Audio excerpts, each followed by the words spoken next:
Does your brain ever feel like a leaky bucket? You pour all this amazing information in, from books, documentaries, lectures, and it feels great, like you're really getting it.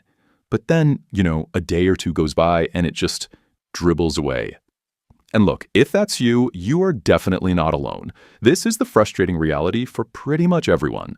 I mean, get this. Your brain is designed to delete about 90% of what you learn every single day. And that's not a bug, it's a feature. It's trying to stop you from getting completely overloaded. And this whole phenomenon actually has a name. It's called the forgetting curve. Think of it as your brain's natural spam filter.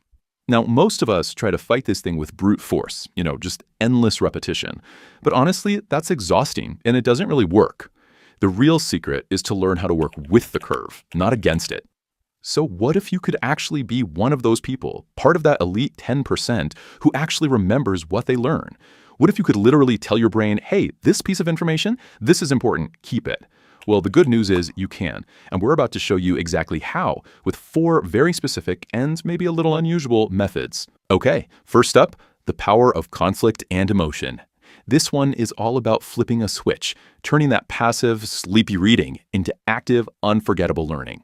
So here's the deal. You need to throw out your highlighters. Seriously, your brain just sees that yellow line as decoration, it's low priority and pretty much useless. Instead, I want you to try this. Read as if you're in a heated debate with the author. Actively argue with them in your head. Find the things you disagree with, poke holes in their logic, challenge their ideas. The moment you create that conflict, your brain goes, whoa, this is important, and it locks that information down. Now, to really crank this up a notch, you gotta add some drama.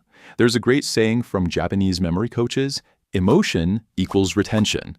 So when you attach a totally exaggerated or bizarre or emotional story to a fact, you're creating a little chemical spark in your brain. And that turns a dry piece of information into a memory that's practically permanent. Okay, moving on to our second key, and you'll see how these start to connect. It's the 60,000x visual hack, and it's all about why you should probably stop writing your notes and start drawing them instead. Just take a second to think about that number. 60,000 times faster. It's insane. Your brain is just fundamentally wired to process images way, way better than lines and lines of text. Let's be real. Those pages of notes you're taking, you're probably never going to look at them again anyway, so it's time for a totally new approach. And this isn't just some gimmick. There is real science backing this up. When you draw a concept and add little labels to it, you're activating something called dual coding theory. You're basically forcing your brain to use 2 channels at once. The visual channel for the drawing, and the verbal channel for the words. It's like getting 2 memory pathways for the price of 1, which makes the memory dramatically stronger. And here is a super simple but absolutely critical tip when you're making these visual notes. Give them tons of white space. Don't try to cram everything onto one tiny corner of the page. When you give your ideas all that visual breathing room, you're making it so much easier for your brain to see the connections and recall the whole map later on. All right, on to our third technique, the production effect.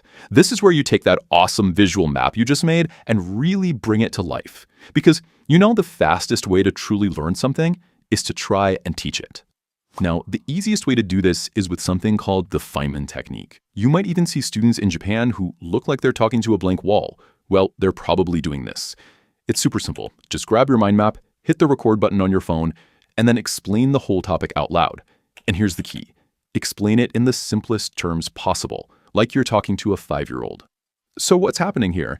Well, this simple act of pulling that information from your memory and then hearing your own voice explain it triggers what psychologists call the production effect. Think of it like a workout for your memory. Every single time you retrieve that information to explain it, you are literally strengthening the neural pathways that lead back to it. And that brings us to our final key. Now, I've got to warn you. This one is probably the most counterintuitive of them all.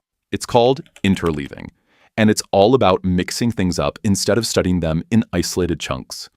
For our whole lives, we've been told to do blocked practice, right? Study math for 3 hours straight, but that just leads to burnout and honestly, a pretty shallow memory. Interleaved practice is the opposite. You study math for a bit, then switch to history, then jump over to physics, and then come back to math. It feels a little chaotic, but every time you force your brain to switch gears and recall old information, you are driving that memory deeper and making it way more robust.